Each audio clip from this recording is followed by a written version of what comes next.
Welcome to Sex Ed with DB. I'm your host, DB. Let's get into it.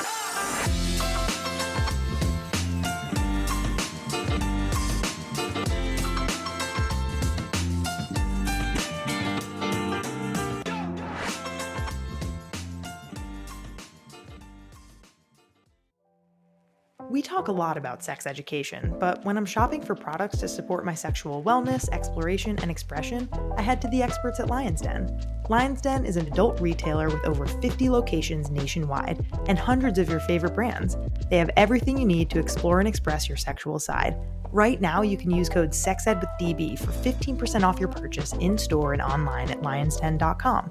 Follow them on social media at Lions Den Adult on Instagram and TikTok for exclusive offers, deals, and giveaways.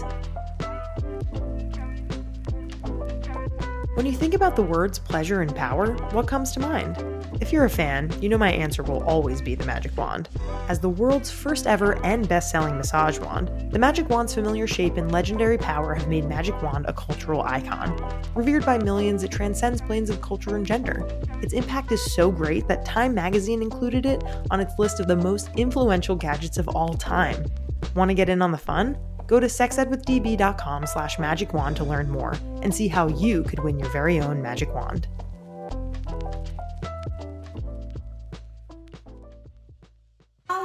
Hey everyone, I'm Dr. Jennifer Lincoln, board-certified OBGYN, and you may know me from social media where I spend a lot of my time educating about everything reproductive health. This podcast is called Let's Talk About Down There, and that's what I'm doing. I am talking about down there with no shame, no stigma, a lot of fun, and a lot of education. And why? Because when we talk about these things, we educate and we empower ourselves. Call in, leave a question, and know that it's okay to have questions about your body, and we're going to answer them.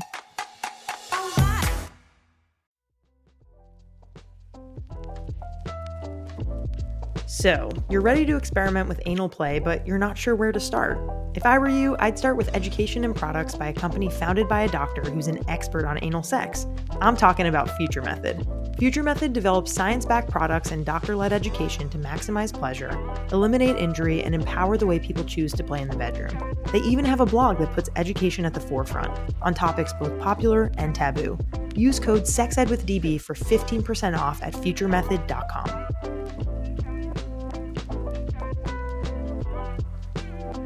Let's talk about a lube I absolutely love, Uberlube. Uberlube makes sex better for everyone by reducing friction and increasing pleasure. Whether you're using it for solo sex, sex with a partner, or both, Uberlube has a long-lasting performance that lets skin feel skin. It has simple, body, and condom-friendly ingredients, is scent and color-free, dissipates when no longer needed so there's no sticky residue, and is recommended by leading doctors. Use code SEXEDWITHDB for 15% off at Uberlube.com.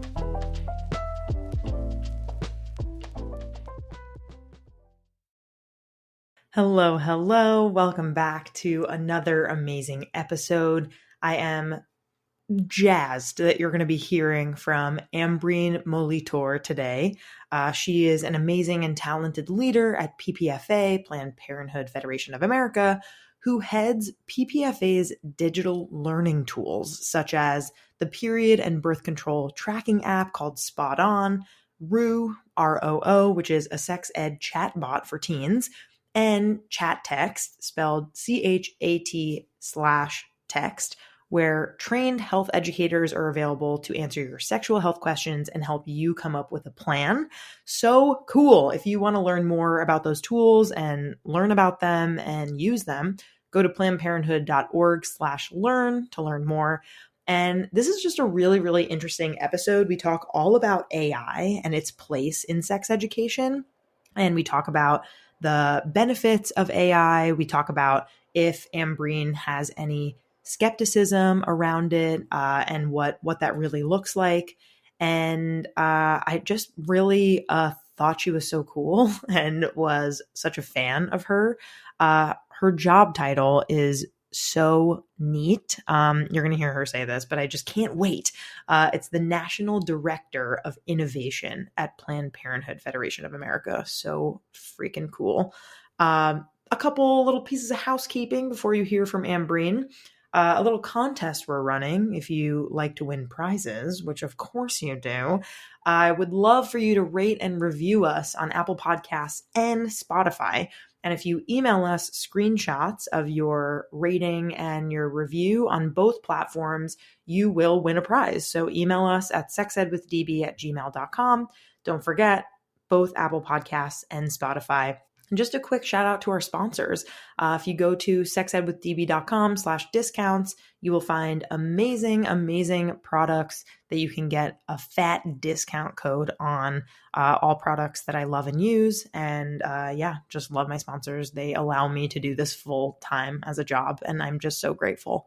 Without further ado, Ambreen. Hello, Ambreen. How are you today? Hi, I'm well. How are you? Fantastic. I did some exercising in the morning, which I don't usually do. I usually kind of am like procrastinating doing it until like the end of the day, but I started my day with it. So I'm feeling energized. That's great. I think I mentioned to you earlier, I brushed my hair this morning. So You did. And that's equally as important, I'd say, confidence-wise. Brushing your hair, exercising, you went a little bit more. You're way more active, but yeah, appreciate it. Yeah, I think hair brushing though is an important step, I think, in starting the day. But I'm really glad to meet you and really glad to have you on. Why don't you go ahead and introduce yourself and tell us about your work as the National Director of Innovation at PPFA, which is the Planned Parenthood Federation of America. Yeah.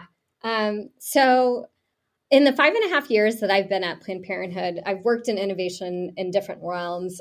So I've had the pleasure of working directly with incredible people on products like our website that garner 200 million views annually.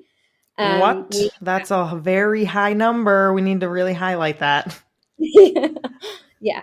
And then we have our chat service, which is this sort of hybrid service that offers AI and trained educators to answer sexual health education questions.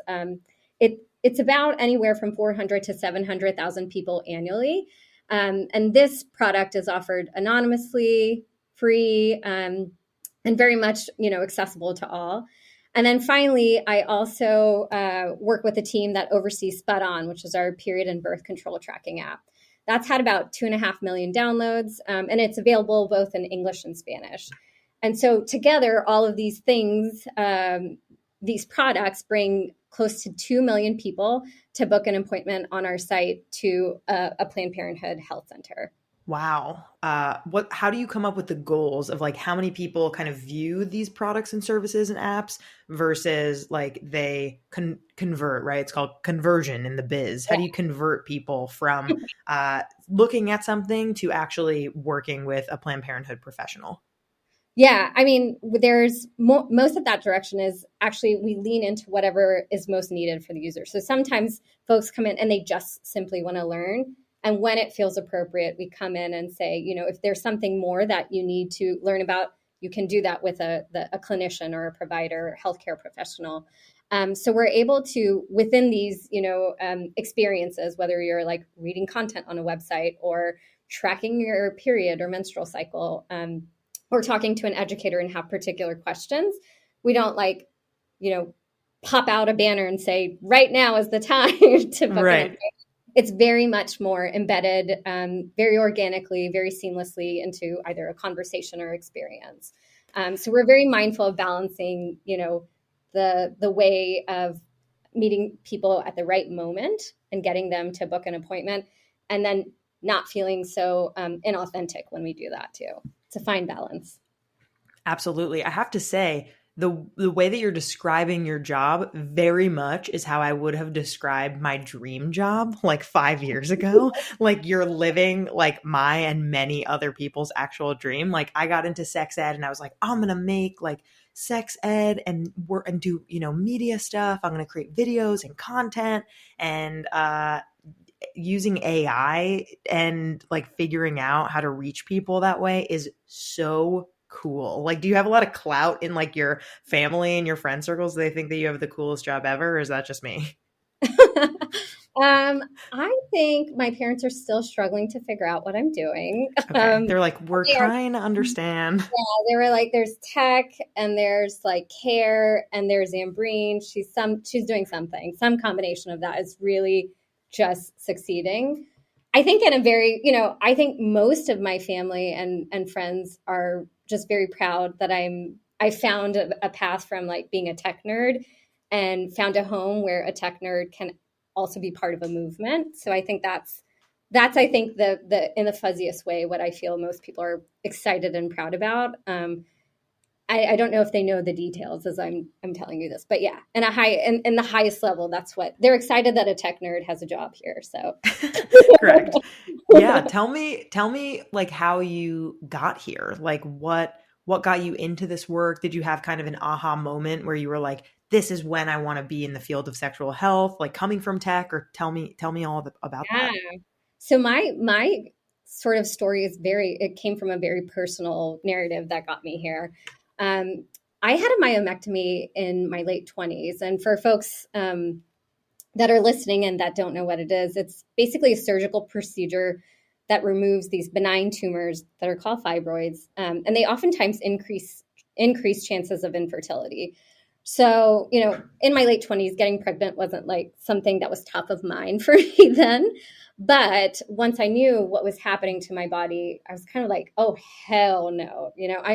I'm going to be the most informed human about my reproductive health. And I wanted to make sure I was going to get pregnant on my own terms, which I have, by the way. I'm a mom to a very sweet 3-year-old boy. Oh, congratulations. That's so sweet. Thank you. And my body was it was so healthy. And I was so happy throughout the entirety of my pregnancy. And I think a lot of that empowerment came from, and I'm just not even exaggerating when I say this, it was reading Planned Parenthood's website.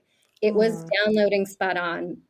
So I was like our super user, and I just love what was being built, and I wanted to be a part of it. And so I wanted to help people in the same way that the organization was helping me, when I was in this moment and in my early 20s, really understanding what empowerment means. And that is through like just knowing your body, just, educating yourself.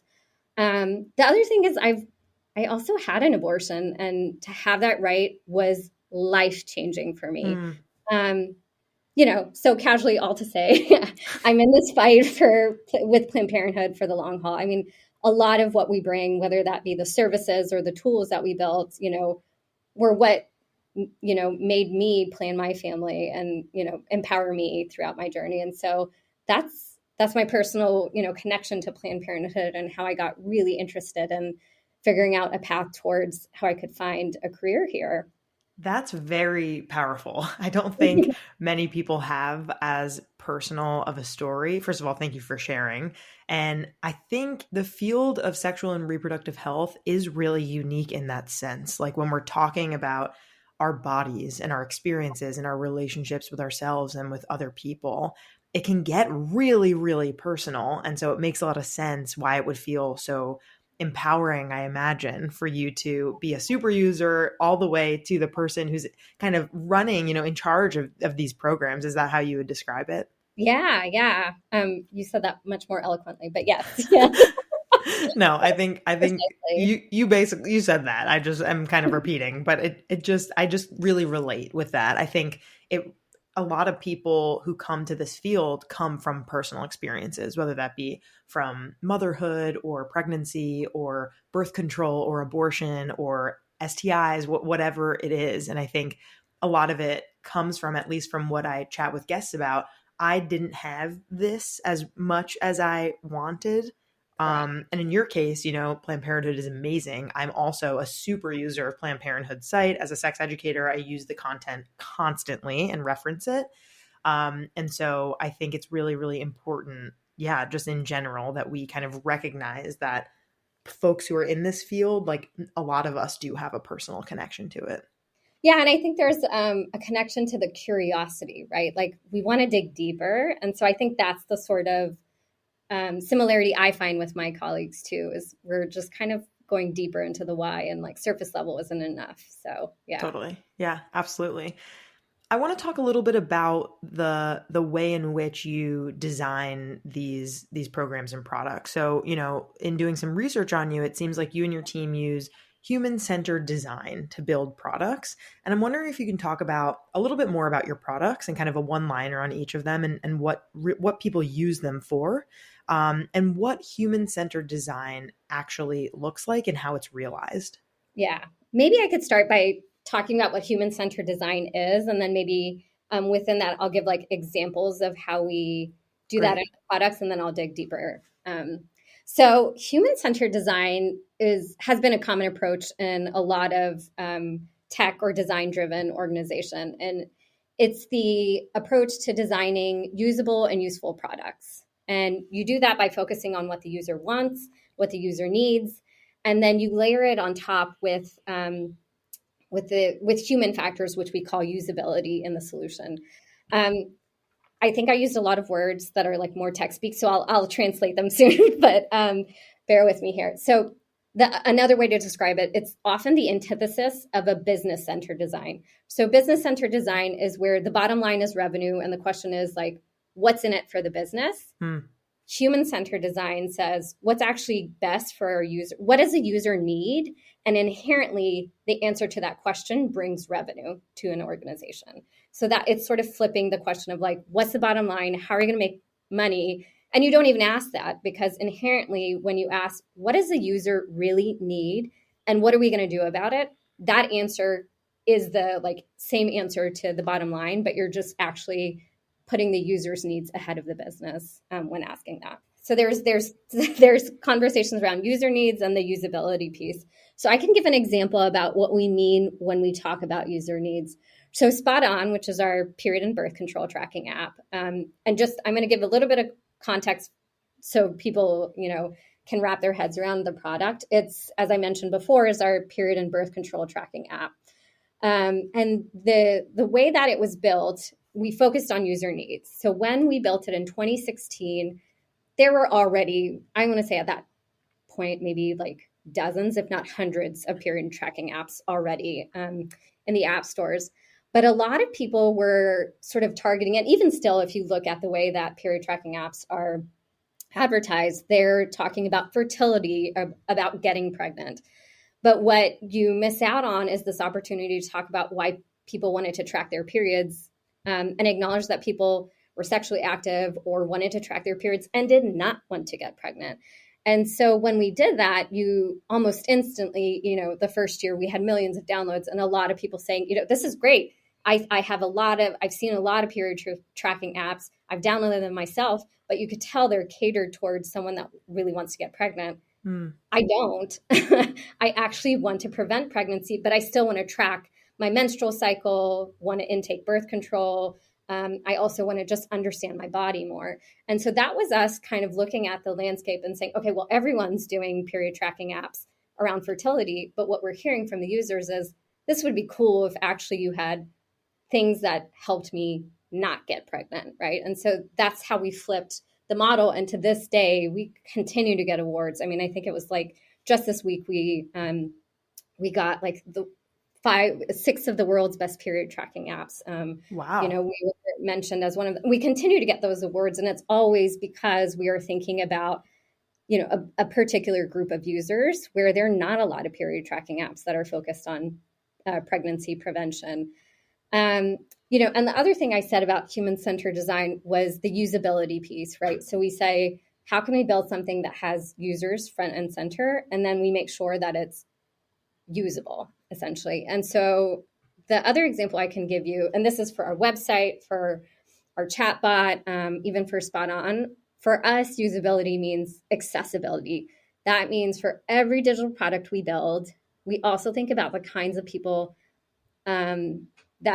kinds of information that people deserve and they're seeking about their sexual and reproductive health. So that means making sure our products are free. We try to make it as accessible as possible and making sure that for as many products as we build, we can be able to, so our website and Spot On, for example, are in Spanish. And then we make sure we are doing a good job of talking in a way that feels very accessible and it doesn't feel like you're talking to a doctor. But like if you engage with Rue, for example, it feels like a friend. If you engage with Spot On, it feels like an informed, ally of yours versus you're talking to a doctor as well. So we think about accessibility in many of those concepts, and that's where we, sort of focus on usability, which is like, can someone get this? What are the barriers for someone to get this? And for us, it's cost. For us, sometimes it could be languages. And, there's a lot of conversation around stigma and shame. And the way we combat that is thinking about tone and language as well. That makes a lot of sense. Yeah. I'm thinking a little bit about Spot On as well. And, after the Dobbs decision, right? And like after Roe v. Wade was overturned, I think I heard a lot of rumblings and saw a lot of rumblings on social media about period tracker apps and about people being worried about how their data was being leaked or used potentially against them.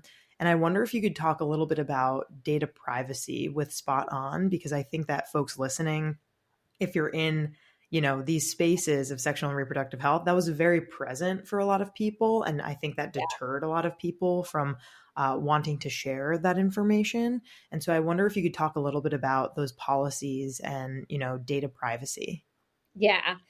Well, I won't get into the policies as much, but what I could tell you at a high level first of all, this is a really good question. We get asked this all the time. And so I'm really happy that you asked that. I will say for Spot On, we built it, as I mentioned, many years ago, and we thought about data and privacy back then. And I remember people being like, oh, you're just being overly cautious. You don't need to do this. Spot On can be used, and people have been using our product for like over 5 years, and they have never registered their account. We don't link it to social media. Because it's free, you're not linking it to your bank account. Because, so there's a lot of opportunities for Spot On that allows you to remain anonymous, and we will never know. And we do not intend to like poke at it or do not want to know if that's not something you feel comfortable with. The other thing is, in terms of data and privacy, there are products, social media is free. But the way that there's an opportunity where people sell your data, we do not sell your data and don't ever intend to. So I think in terms of where Spot On stood in this moment when people were very afraid of what was happening in a post-Dobbs world, we were okay. We had a lot of downloads, a lot of appreciation because we already had built in all of these features and safeguards. We allow people to remain anonymous. We don't have many integrations that are needed. And so you are able to safely use the app as intended. The other thing I worry about just long term about, building this sphere is we're just, it is so important, as I just said in my personal narrative, to be empowered to know what is happening to your body. And to not be able to track it or not be able to have a system in which you're trying to understand and learn about your body is a loss of, allowing someone to feel empowered. I think not being able to do that is also just a loss in women's health in general. And it's really important for everyone to be able to track their data in a meaningful way and feel safe and empowered to do so. Yeah, the anonymity thing is huge. And like the free thing, right? I think like most period apps aren't free, right? Like how could they be if their business model is to be able to survive? Where Planned Parenthood, is this dynamite, really well-known 100-year-old organization. And that's amazing that you're able to keep it free. Yeah, we're a nonprofit. Our nonprofit. Yeah, nonprofit org. Yeah. Of course. Makes sense. Yeah. Okay. So let's talk a little bit about the most common questions that you get in, whether that be, does Spot On have like a question availability too, or is that just Rue and the chat text? Yeah, it's with Rue and chat text. Those are our other products. Yeah. Cool. Yeah. So Rue is a sex ed chatbot for teens, but I've used it. Everyone can use it. You don't have to be a teen. And then there's chat text, where trained health educators are available to answer your sexual health questions and help you come up with a plan.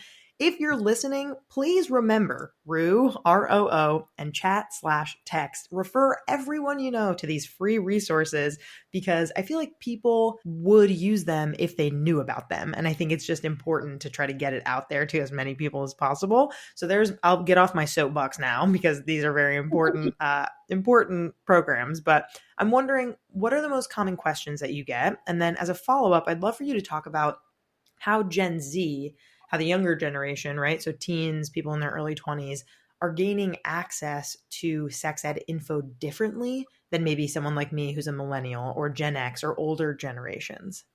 Yeah. So the common questions we get from Roo versus chat text, and just to kind of dig deeper about what Roo does versus what chat text does is, so Roo is, as you mentioned, is our AI powered chatbot, and it's designed to help teens, young adults, visit PlannedParenthood.org and get personalized sexual health questions instantly. And it's available 24 hours a day, 7 days a week. And you're able to ask questions in a safe and anonymous way. So there's no sort of digital trace of the questions you're asking or the conversation you're having.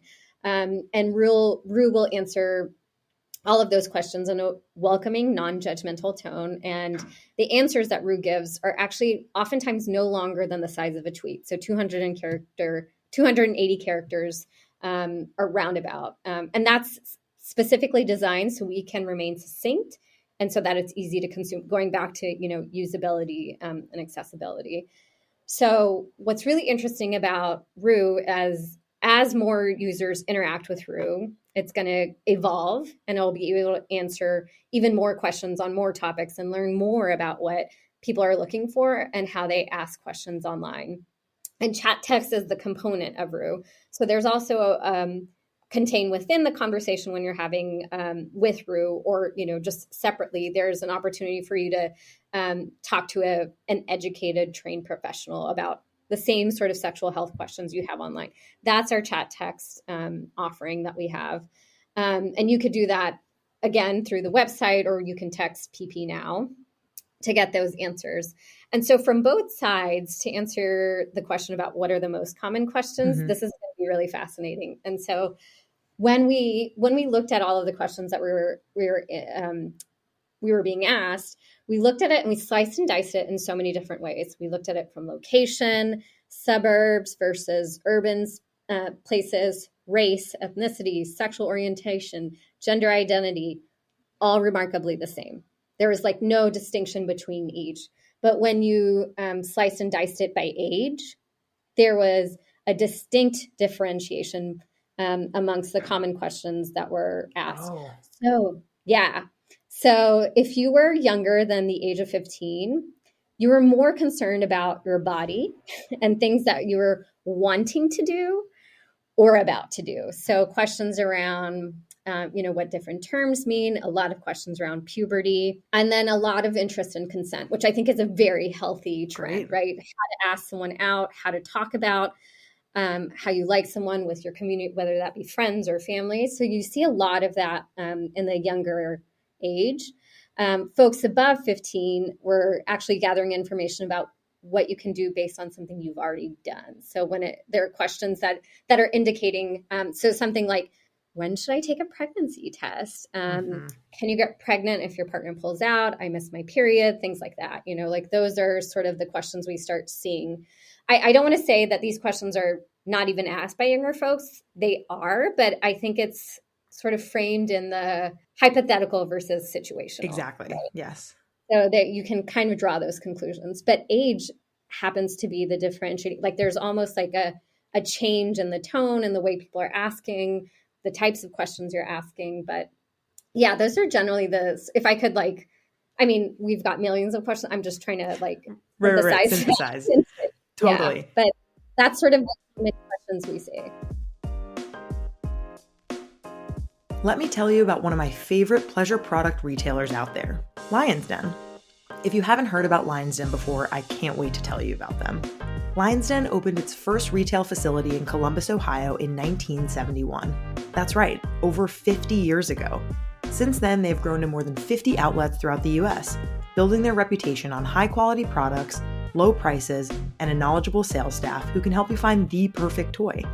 One of the many things I love about Lion's Den is that they advocate for a sex-positive perspective on intimacy and sexual well-being, and strive to break the stereotypes and stigma surrounding sex by providing comprehensive educational resources to empower everyone to enjoy life to the fullest.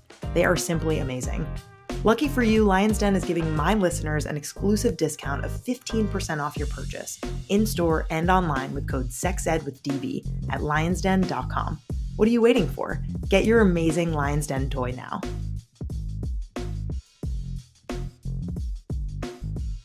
Here are my top 3 favorite things I love about Uberlube. Number 1, Uberlube makes sex feel a lot more pleasurable. It's as simple yet as powerful as that.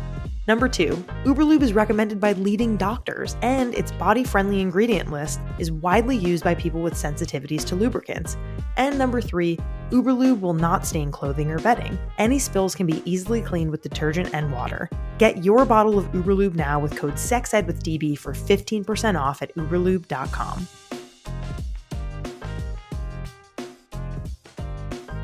What do you know about pegging? If you've seen that one incredible Broad City episode like the rest of us, you probably know that pegging involves a woman, trans man, or non-binary individual without a penis wearing a strap-on dildo and penetrating their partner who has a penis. But did you know that there are actual benefits of pegging for straight couples? I'll share a few with you from an anal surgeon and booty expert at Future Method. Number 1, reaching the full potential of one's orgasms. Prostate orgasms are powerful and can often be felt throughout the body. Number 2, becoming closer with your partner and adding new dimensions to your relationships. And number 3, learning to be submissive or dominating in a new position can be quite difficult to achieve, but when you can master these sensations, it opens the door to new relationship dynamics. Go to futuremethod.com to check out the expert-written guide on pegging, and don't forget to use code SEXEDWITHDB for 15% off at checkout for amazing butt and gut goodies. Finally, we can travel again. If you're like me, I bet you want a little pleasure while you're away, but can't fit your entire sex toy collection in your carry-on, huh? Say hello to the Magic Wand Mini.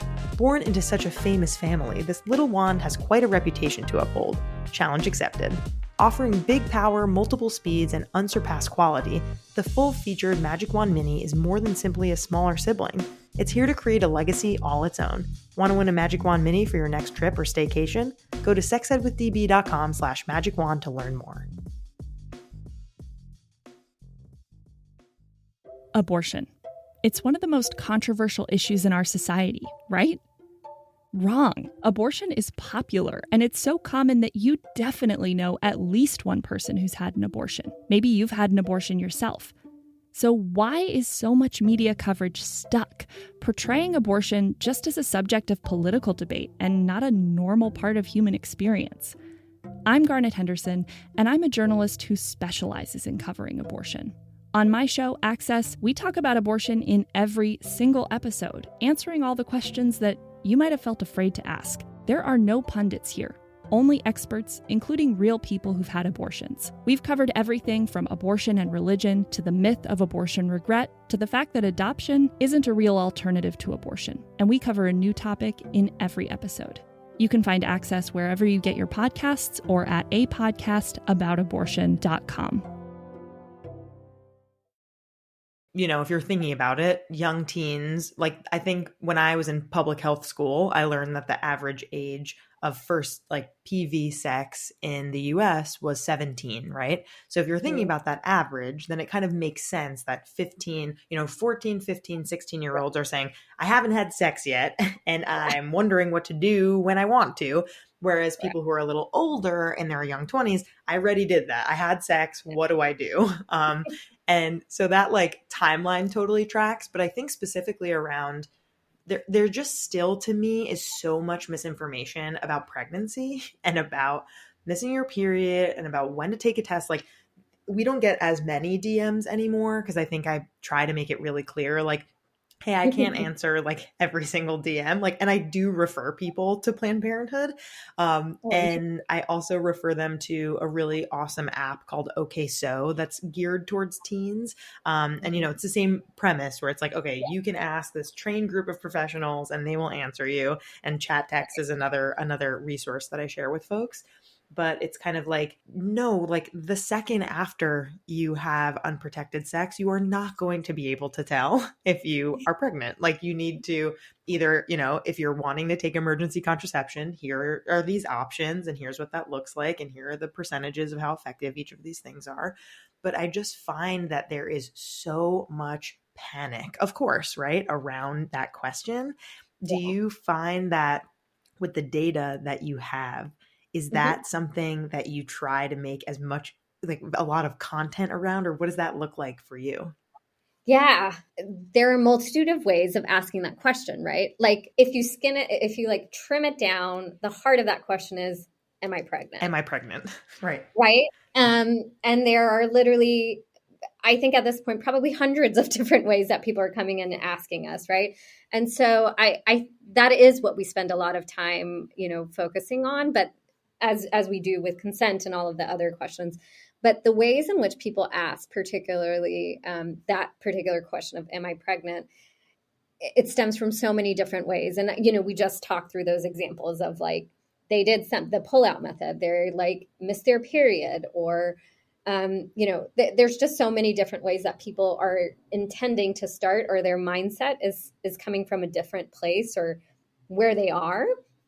So yeah, we spend a lot of time trying to, both with the AI and then also our trained educators, trying to unpack, whether that is like in a curious state or in like a very high, where it's timely, right? Where the question to answer needs to be timely, needs to be very non-judgmental. We train both a bot and a human to think about all of those circumstances and contextualize that question as much as you can, right? And do it in a way that it feels safe and they don't feel like any sort of shame in starting to like open up and get deeper into that, to the core of, that question as well. Right. And I guess my follow-up, which I didn't do a very good job explaining, but like, does it make you feel that like this content needs to get to them earlier? Like that there should be more kind of emphasis for the 14, 15, 16-year-olds, be like, hey, you might wonder about this in the future. And like, here's, extra content on that we want to kind of push towards that population. I don't know. Just, I'm wondering if there's kind of like a reaction, not only to the individual with the right answer, but I'm wondering, does it make us want to push a little further and get there before that even happens? Yeah, I mean, I think there's so many different ways to, we talk about intervention, right? Like so many different ways to introduce that. And, one of the common ways is sex education in a classroom, but you're not really in the moment at that time. So there are opportunities where you can do that proactively. And we've tried many different things, everything from like influencer marketing to really thinking about, even when they're engaging with Rue, we always have the opportunity of like, we ask, do you want to learn more? And there's, we provide proactive ways for them to keep learning and poking and going deeper. But that's the secret sauce, which is like, what's the fine line and when, and how do we do it in a way that feels like this authentic. Is timely, this is appropriate. Yeah, exactly. Absolutely. And it doesn't feel like, again, you're just kind of pushing an agenda or pushing anything, towards that. Yeah, I imagine like many things, it's like you don't really think about it until it happens to you. And so it's really hard to get people to care about how to recognize like appropriately what happens when the condom breaks, when the condom hasn't broken yet for them. It's tough. It's really hard to get them excited to learn if it's not relevant, right? Yeah. But when you see an inkling of interest, like maybe there's a way there's like so many different experiments that we do constantly, but yeah. I'm sure. I would love to transition to AI for a second, artificial intelligence. For those of our listeners who don't really know much about AI, I think ChatGPT has entered the chat, so to speak. People are really interested and aware because it's in the news and people are playing around with ChatGPT, and there's a lot of articles about how AI are going to take people's jobs. And, there's a lot of fear, I think, along with excitement for AI right now in our current day. And I'm wondering if you can just give us kind of like a AI 101 lesson and like how it works for Planned Parenthood. Yeah. Okay. So I'll start with the definition. So AI is a piece of technology that learns to mimic what humans, quote unquote, think and speak. And how it does that is it processes these large data sets. And these data sets could be code, words, numbers, images, for example. And they process it faster than the level of what a human can even, or even large groups of humans could possibly do. And then they start recognizing patterns and make predictions based on what it's learning, and they can do that in fractions of a minute or even seconds. The easiest way to compare that is like, think about when you had to learn a language, or even like a baby learns to talk. That takes years, right, for a human to like be able to really be able to communicate and start, mimicking patterns, to start feeling like they're having a conversation with someone else. AI can do that in seconds, minutes sometimes.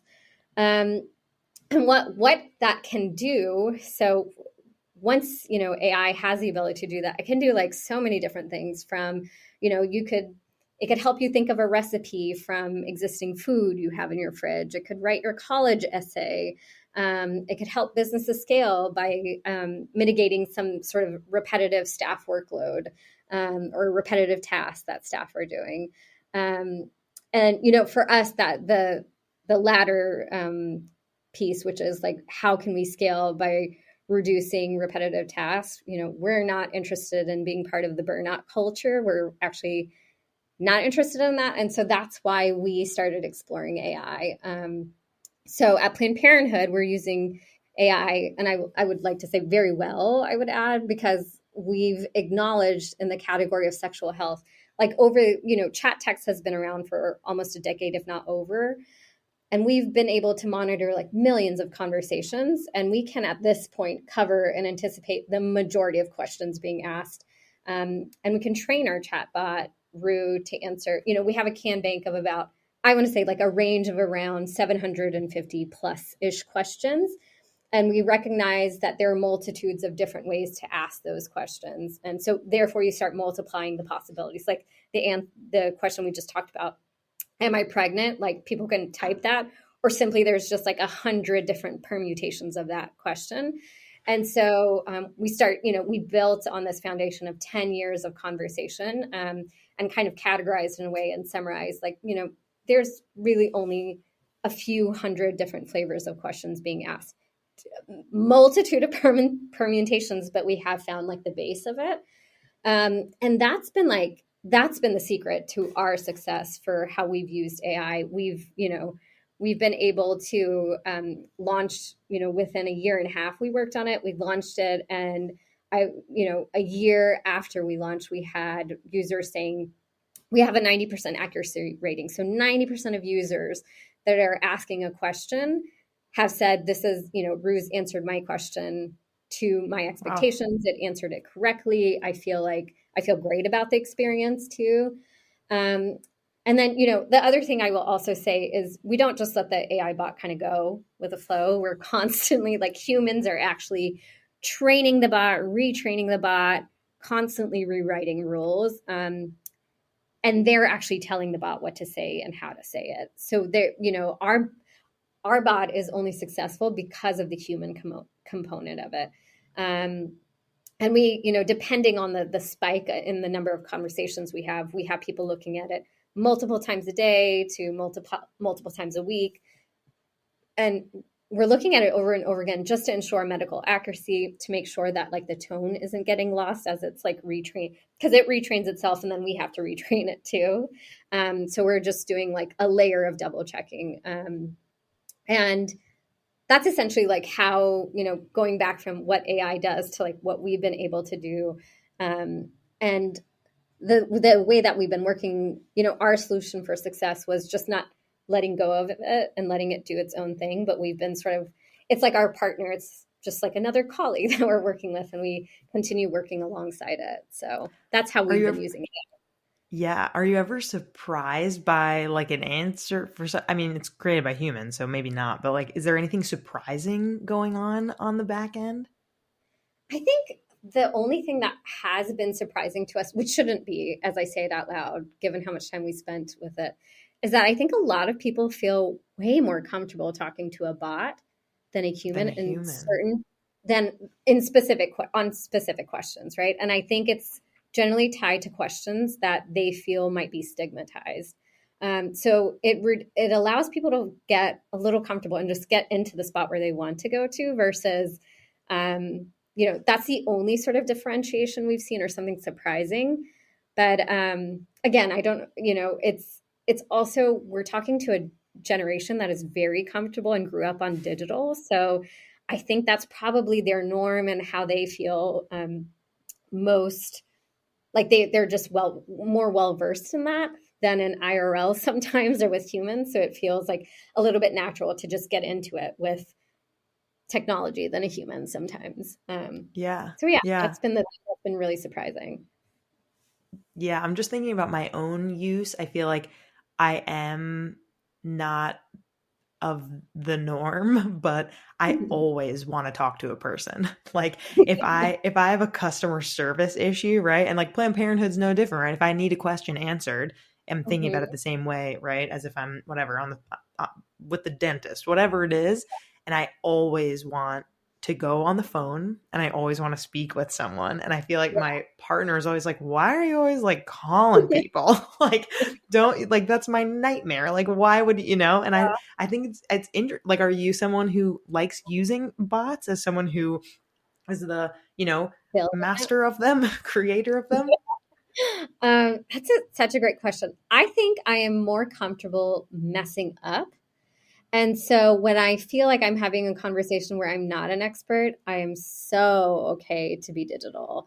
But when I have to show up as someone that is either like, in specific customer service situations where I feel like I'm the expert, I definitely want a human. But like when I'm like, I don't know, whatever. like the text friendly, I just don't want to be there. Totally. Yeah. And I think a lot of it also too, for me, what makes me feel more comfortable on digital is like the timing, so I don't have a half hour during my day to kind of just get on a call sometimes. So yeah, I think maybe that's when I would turn to it, but it's a good question. Yeah. For me, I think it's like where my layer of expertise lives. That's when I'm like, I'm going to get on this call, but if not, I'm like, Right. And it's really important again to point out like the access that people can have with a bot, right? It just kind of makes me think of, have you seen the movie Her with Scarlett Johansson and Joaquin Phoenix? Yeah. Like that's happening with us, right? I mean, it's like that, that movie is over a decade old, I think. But he, spoiler alert, if you haven't seen the movie and want to, at the end of the movie, he kind of asks his robot girlfriend, like, how many other relationships are you in? And she says like this astronomical number, right? Of like 1,576,000, it's just kind of like, that to me relates to this, where it's like one bot can be talking with quote unquote millions of people at once, when like there aren't enough customer service reps or Planned Parenthood educators who would be able to reach all of those people. And so I'm wondering, like, other than that, how might the use of AI improve sex education for people of all ages, but especially young people? And is there anything that we as users and consumers of content, while we're chatting with AI and bots, that we should be skeptical of? Yeah. Okay. So I will say what I have seen, as I mentioned to you, right? Like chatbot technology is lowering users' fears in some way. And their willingness to discuss information is just far greater than if it were to be with a human. So I think that is interesting, and something, if in the area of sex education, there's a there, that's something to pay attention to, right? I think the other value add or something to think about as you go into,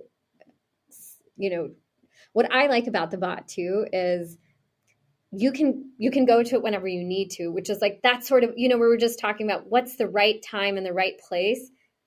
This is where technology is awesome, because you just kind of sign on and it's there, versus, in a sex education course, you have that foundation and you can kind of refer back to it through memory, but it's, the just in time conversation that you absolutely needed.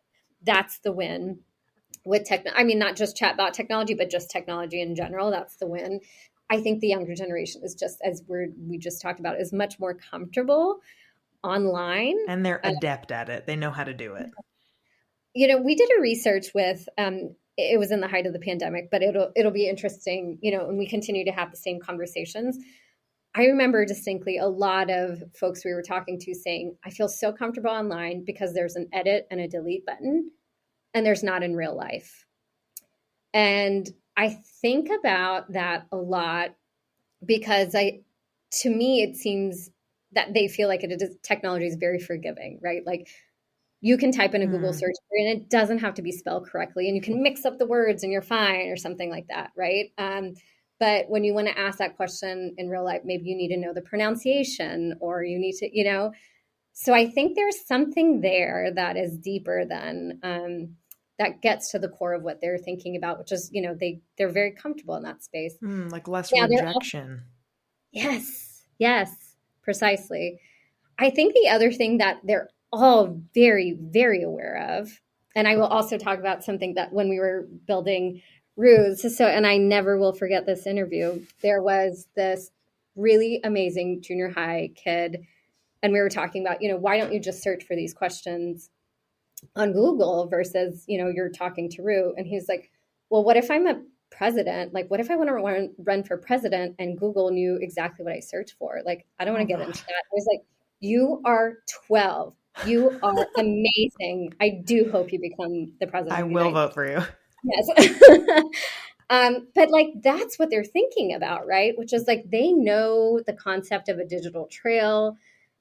And I think they're very aware of their data and privacy. And with Rue, as I just mentioned, like you can just, go to our website and there's not a digital, like on the browser, it doesn't show all the questions you've asked or the things that you're thinking about. And so there's that anonymity.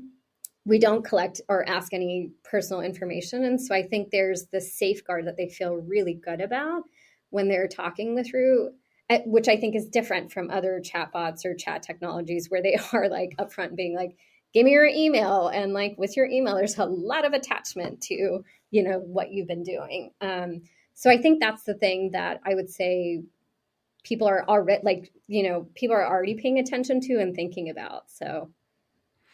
And how about that skeptical question? Is there anything, I mean, you're the creator of it, hard to, shit on it for criticize it. But I do think that, it is valuable to consider that as well. Because I do think there is a lot of fear from folks just around like robots taking over, right? And like when we kind of really lower that and talk about it in the context of sex ed, like, is there anything we should be fearful of? Yeah, I mean, I'm skeptical of like the data and privacy pieces, right? Like Rue happens to be one of the bots that isn't collecting information, but there are a lot of bots that can make it so seamless if you just provide this one piece of information loaded with a lot of information about you. Like you instantly have the opportunity of giving too much away unwillingly or unknowingly. And so that's the thing that I would be careful about. But I think, as I mentioned, I think a lot of people already know that, the younger generation especially.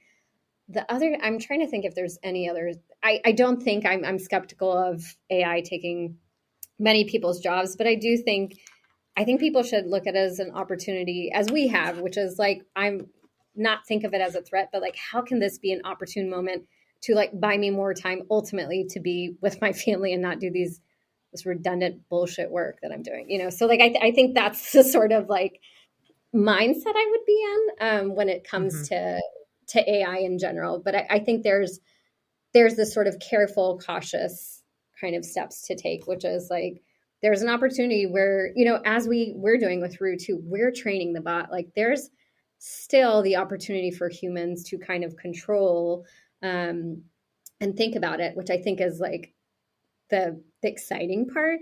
But I think there's also the other part, which is like there are opportunities where there are holes where you can lose control, and you just need to be aware of that. And so that's the skepticism. And that's not different than what we're seeing in many headlines today too, which is like how and who sets those boundaries, and can we all collectively live in a world where it's like we focus on the betterment of what AI brings versus the sort of harm that it could bring.